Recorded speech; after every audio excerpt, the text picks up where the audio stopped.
Fala pessoal, tudo bem? Aqui é o professor Jonatas. Mais uma aula aqui pra gente curtir, né? Você que está me acompanhando, que ainda não é inscrito no canal, por favor, se inscreva no nosso canal. Você que ainda não deu aquele joinha aí, por favor, curta os vídeos, né? Ativa o sininho para você ser avisado aí quando as novas videoaulas forem postadas no canal. E deixe teu comentário, caso você tenha alguma dúvida, alguma crítica, né? Alguma sugestão de conteúdo, de atividade, beleza? Show de bola! Então, pessoal, continuando aqui de forma linear, né, o nosso conteúdo de conjuntos, a gente já viu, né, nas aulas anteriores, que se você ainda não assistiu a aula 1 e 2 de conjuntos numéricos, volta lá e assiste. Então a gente definiu quem são ali os conjuntos numéricos naturais, inteiros, racionais, irracionais e os reais, né? E agora a gente vai aqui sistematizar, olha, um sistema, né, de localização desses números a partir do que a gente chama de reta numérica. Reta numérica nada mais é do que uma linha reta de fato que vai estar sempre apontando aqui para a direita, certo? E essa reta, pessoal, nela a gente vai estar colocando a posição dos mais diversos números, beleza? Show de bola? É simples, pessoal. A gente não pode complicar aquilo que é muito simples. Então, eu tenho uma reta, eu vou posicionar os números nela e conforme a lógica do posicionamento dos números, eu vou ver aonde vai estar um determinado valor. Então, pessoal, dando continuidade aqui, olha, eu trouxe vários exemplos aqui para a gente. Qual é a ideia? A primeira ideia que eu quero que a gente foque é na ideia dessa linha bem aqui, ó. Tá vendo? Essa reta aqui, observa que a gente tem aqui o menos 5, menos 4, menos 3, menos 2, menos 1, 0. Depois, 1, 2, 3, 4 e 5. Aonde estão essas marcações aqui, ó, é exatamente a posição de cada um desses números, né, na linha. Então, eu sei que o número 5 está nessa posição exata aqui, da onde ela foi cortada. Eu sei que o número 1 está nesta posição aqui. Portanto, pessoal, a gente tem algumas considerações a fazer. A seta tem uma direção, tem um sentido. E esse sentido, ele significa um crescimento. Tá? Ou seja, é uma ordem crescente de números. Logo, os números que estão à direita são sempre maiores do que aqueles que estão à esquerda. Certo, pessoal? Então, por essa lógica, olha só, o número 2 está à direita do zero. Então, obviamente que o 2 é maior que zero. Da mesma forma, o zero está para a direita do menos 3, por exemplo. Então, o zero é maior que o menos 3. Então, a gente vai começar a entender a reta numérica dessa forma. Ela aponta para a direita. Quem tiver mais à direita é maior do que o número que está para a esquerda. Beleza, pessoal? Show de bola, né? O início da reta. Onde é que começa a reta, né? Observa que a gente tem aqui, nessa reta, né, a gente tem aqui os números que são negativos. Ou seja, eu tenho números positivos, números negativos. Então, eu tenho um conjunto dos números inteiros aqui já bem representado nessa reta. Então, eu posso te dizer que ela não tem um início muito bem definido. Eu sei que ela vai começar aqui, olha, no infinito negativo. E ela vai até o quê? No infinito positivo. Então, o início dela é menos infinito, o final dela é mais infinito. Tudo bem, pessoal? Gente, lembrando, o que é o infinito? O infinito é um número, tá? Que a gente não consegue alcançar ele, mas a gente sabe que ele existe lá, beleza? Então, o mais infinito é um número positivo que ele existe, ele é o último número dessa reta, mas eu, né, por uma questão sequencial de sucessores, eu não consigo chegar nele. Beleza, pessoal? Da mesma forma, o menos infinito. O menos infinito é um valor tão pequeno, tão ínfimo, que sempre vai existir um menor, mas eu sei que existe lá um primeiro, tem que ter um início. Porém, eu não consigo encontrar este primeiro lá, tá bom? Então a gente tem esses símbolos de infinito que representam o início e o fim dessa reta, assim como dos conjuntos. Beleza, pessoal? Então, olha só, tendo entendido essas características, eu vou colocar aqui de uma outra maneira uma separação que é muito interessante para você entender, beleza? O que vale a pena destacar? Que o zero é o que? O meio dessa reta. Para a direita eu tenho números positivos, para a esquerda eu tenho números que são negativos. Lembra do que eu acabei de falar? Quem está para a direita sempre é maior. Portanto, se todos os números positivos estão para a direita do zero, então todo e qualquer número positivo sempre será maior que um número negativo. Cuidado com isso, porque a gente tem algumas piadas. Por exemplo, quem é maior? 1 ou menos 8? Claro que é o 1 que é maior. Por quê? Porque ele é positivo. Veja, o 1 está bem aqui. E o menos 8? Se eu fosse colocar o menos 8, ele estaria mais à esquerda da minha reta. Bem longeão lá para a esquerda do número 1, positivo.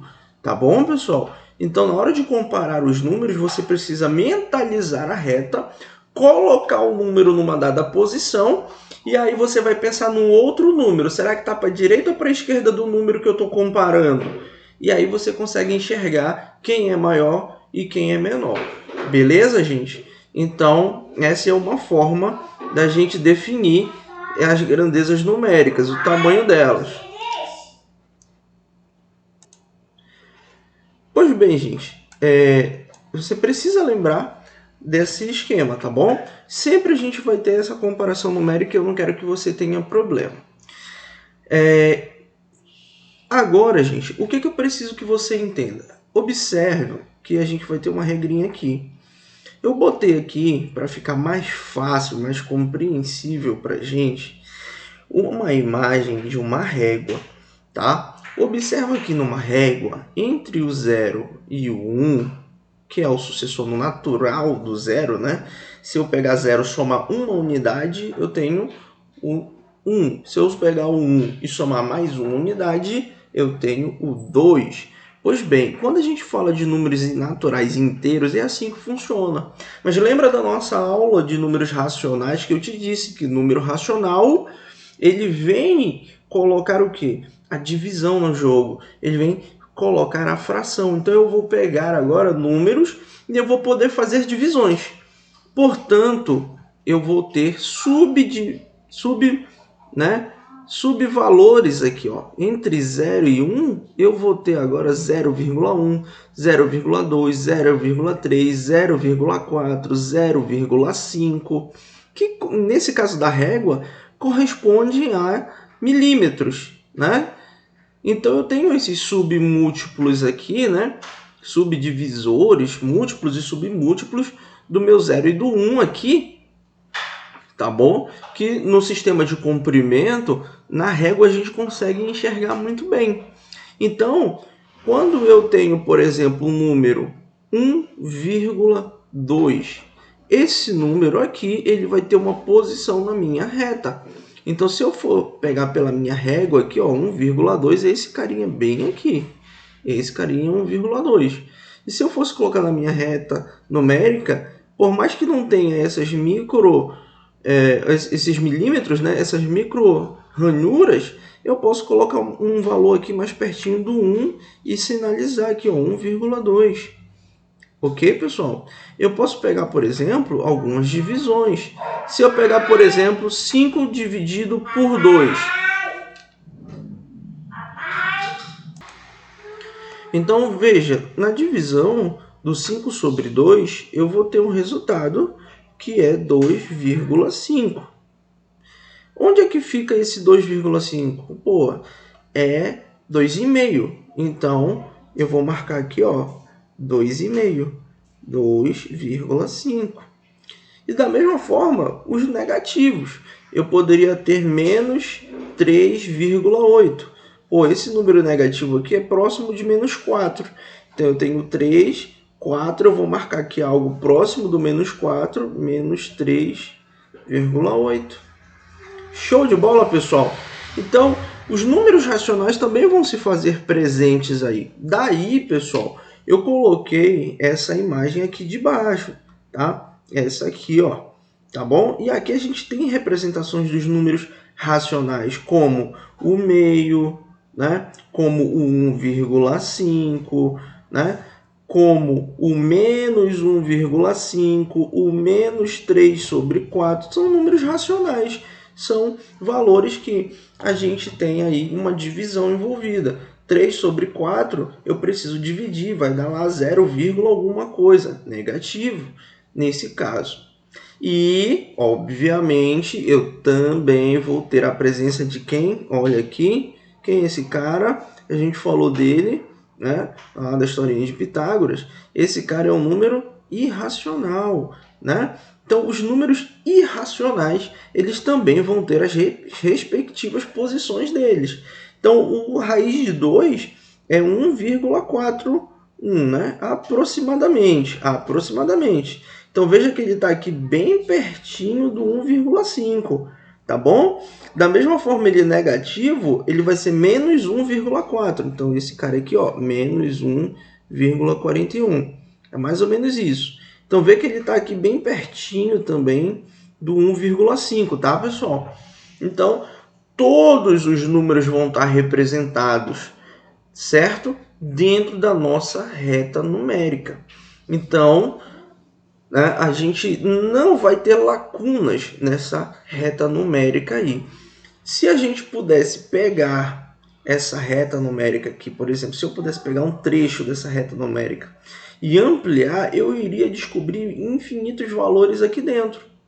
Muitos e muitos valores, certo? Se eu pegasse um valor lá dentro ainda menor, esse aqui, e ampliasse, né, eu teria muitos valores aí dentro também.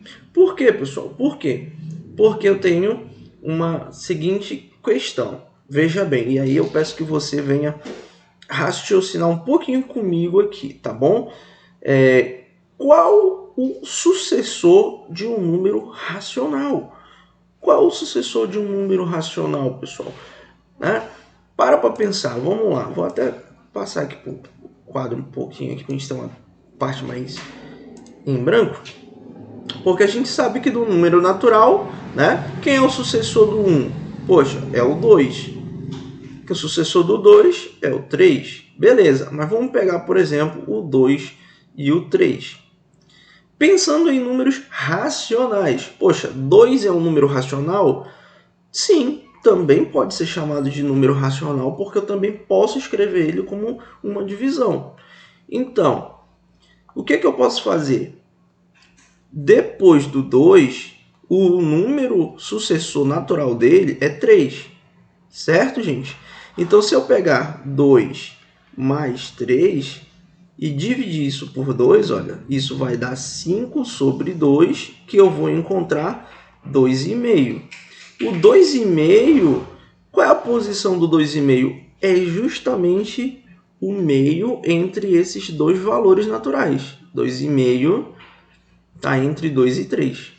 Agora veja, se eu pegar o 2 e o 2,5, né, e aplicar a mesma ideia, eu vou pegar 2 mais 2,5 e dividir por 2. Bom, então nesse caso eu vou ter 4,5.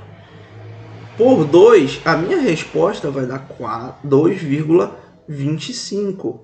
Esse 2,25, qual vai ser o posicionamento dele, pessoal? Vai ser entre o 2 e o 2,5. Percebe que desse jeito, pessoal, sempre que eu pegar um número e um outro número sucessor, somar e dividir por 2, eu vou encontrar um número ali no meio, né? De tal forma que quando eu pegar a minha reta numérica, ela vai estar sempre totalmente preenchida. Ou seja, ela vai cada vez mais cavando, né? Se eu pegar então esse valorzinho aqui, esse valorzinho, eu vou achar um valor menor ainda aqui no meio. E assim ela vai sendo preenchida em sua totalidade, não deixando nenhum buraquinho dentro dessa reta. E aí a gente responde essa pergunta. Qual é o sucessor? Quando a gente pensa no sucessor, qual é o sucessor de um número racional, então? Qual é o primeiro número que vem depois de um número racional? Bom, não tem, né? Ele basicamente não tem sucessor nesse sentido. Porque qual é o primeiro número racional que vem depois do 2,5? Vai ter aqui, depois do 2,5, uma infinidade de números racionais que vão poder existir aí, tá bom? Essa ideia eu vou explorar mais à frente numa outra aula, quando a gente estiver falando de intervalos abertos e fechados, tá bom? Então, quer entender mais sobre isso?